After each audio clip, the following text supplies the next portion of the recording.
لوگوں سے عزتیں تلاش کرتے ہو تو وہ کیا تمہیں عزت دیں گے؟ وہ تو کل اچھا کہتے ہیں، پرسوں برا کہنے لگ جاتے ہیں۔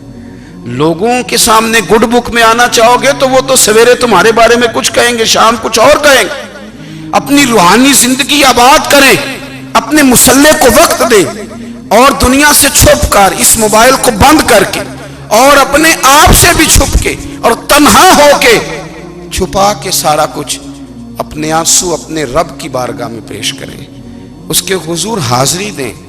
سنو نا ترمذی کی حدیث، اور اسے یاد رکھنا، نبی پاک علیہ السلام نے فرمایا اپنے دکھ لوگوں کے سامنے نہ بیان کرنا، سیٹھوں نوابوں کو نہ بتاتے پھرنا، دنیا داروں کے سامنے جا کے نہ رونا کہ میں تکلیف میں ہوں۔ فرمایا اگر دنیا داروں کو دکھ بتاؤ گے رب تمہیں کبھی غنی نہیں کرے گا۔ اور لوگ ہیں کہ الٹا مذاق اڑائیں گے آپ کی، جس سے بڑی پکی یاری ہے نا، پکی، وہ تب تک پکی ہے جب تک آپ نے 50,000 مانگا نہیں، اور جس وقت آپ نے کہہ دیا کہ میں مجبور ہوں میری مدد کر، تو پھر ختم ہو گئی دوستی۔ لوگوں کی تعلقات آپ کے ساتھ تب تک ہیں جب تک آپ ان سے کوئی ضرورت وابستہ نہیں کرتے۔ کریم محبوب فرمانے لگے بندوں کے سامنے دکھ نہ بیان کرنا، اللہ تجھے کبھی غنی نہیں کرے گا۔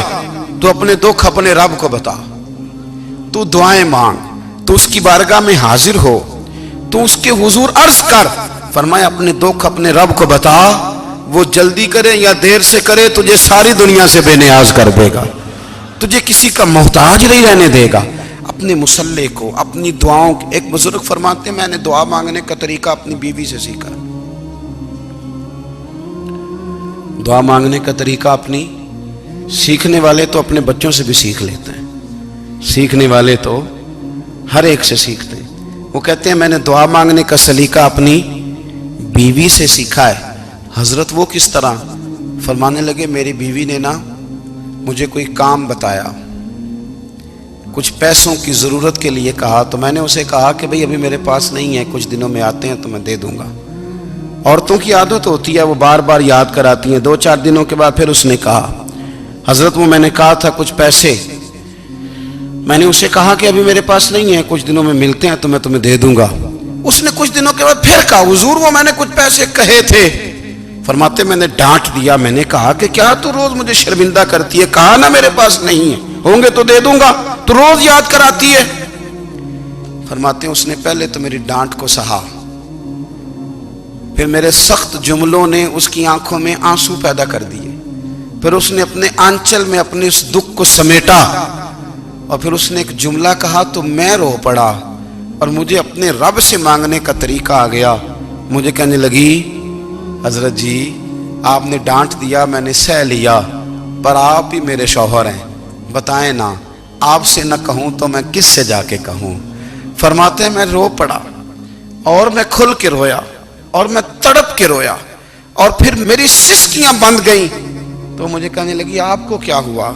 میں نے کہا مجھے بھی دعا مانگنی آ گئی ہے، جب میں اسے کہوں گا نا اللہ تو ہی میرا رب ہے، میں تجھ سے نہ کہوں تو میں کس سے جا کے کہوں؟ میں کیوں کسی بندے سے سوال کروں؟ میں کیوں کسی دنیا دار سے کہوں؟ میں تیرے بندوں کا، نیک بندوں کا وسیلہ لے کے، تیرے محبوب کی غلامی لے کے تیری بارگاہ میں آیا، تجھ سے نہ مانگوں تو کس سے مانگوں؟ سمجھ آ گئی ہے؟ جب میں اس رنگ میں مانگوں گا تو پھر رب میرے اوپر بڑا ہی فضل فرمائے گا، وہ میرے اوپر بڑی رحمت کرے گا، وہ میرے لیے آسانیاں کرے گا۔ عزیز دوستو، ہم اس طرح کرنے لگ گئے ہیں کہ ہم نے نا اپنے تعلقات پر اعتماد کرنا شروع کر دیا ہے۔ میرے تعلقات بہت ہیں، ہم نے اپنی دولت پر اعتماد کرنا شروع کر دیا ہے، میرے پاس دولت بہت ہے۔ ہم نے اپنے علم پر، اپنی شہرت پر اعتماد کرنا شروع کر دیا ہے کہ میرے پاس فلاں چیز بہت ہے۔ یاد رکھنا جب بے نیاز اپنی صفت بے نیازی دکھاتا ہے تو بڑی بڑی دولتوں والے مجبور نظر آتے ہیں۔ بھائیو جب انسان کا رشتہ اپنے مالک کے ساتھ ہوتا ہے پھر تو غم بھی کچھ نہیں کہتے، پریشانیاں بھی کچھ نہیں کہتی، پھر تو زندگی صبر والی، پھر تو زندگی توکل والی، پھر تو زندگی بھروسے والی، پھر انسان اپنے آپ کو رسوا نہیں کرتا۔ دنیا داروں سے امیدیں اس کی ختم ہو جاتی، امیدیں اللہ رسول سے لگا لیتا ہے، مضبوط ہو جاتا ہے، مضبوط، طاقتور ہو جاتا ہے، خوددار ہو جاتا ہے، باوقار باعزت ہو جاتا ہے۔ حضرت بہلول دانا رحمت اللہ علیہ بیٹھے تھے تو ہارون رشید حج کر کے آ رہا تھا، تو رستے میں حضرت شیخ سے ملاقات ہو گئی تو السلام علیکم کے بعد کہنے لگا حضور کوئی حکم ہو تو بتائیے گا. تو حضرت بہلول دانا فرمانے لگے تیرا رب کون ہے؟ اس نے کہا اللہ. تو فرمایا میرا کون ہے؟ کہا اللہ. فرمانے لگے تو بڑا ہی بیوقوف ہے، کیا تو یہ سمجھتا ہے کہ رب ہارون رشید کو تو دے گا اور بہلول دانا کو بھول جائے گا؟ تیرا بھی وہی رب ہے، میرا بھی وہی رب ہے. اس نے اگر تجھے دے کے آزمایا ہے تو ہو سکتا ہے مجھے نہ دے کے آزما رہا ہو. جب اس کی حکمت کے تقاضے ہوں گے تو عطا کرے گا اور دے گا. تو جا اپنا کام کر. بھائی اپنی روحانی زندگی، اپنی عبادات، اپنے وظائف، اپنے روزمرہ کے معاملات، اپنی دعائیں، اپنا استغفار. دیکھو کوئی مشکل کام تو نہیں 2 رکوع ہیں سورہ واقعہ کہ اگر رات کو پڑھ لی جائے تو. میں کس طرح یہ بات بیان کروں کہ تعویذ بانٹنا آسان ہے اور وظیفہ بتانا مشکل ہے.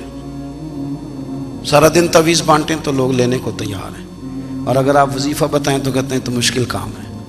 او خدا کے بندے، اگر آپ کا تعلق قرآن پاک کے ساتھ مضبوط ہو، قرآن پاک کے ساتھ اگر آپ کا رشتہ ہو، لوگ سفارشیں ڈھونڈتے ہیں نا دنیا میں، کوئی تعلق مل جائے تو میرا کام ہو جائے. دنیا میں اتنا مشکل معاملہ ہے، آخرت میں مجھے بتائیے گا کتنا مشکل معاملہ ہوگا.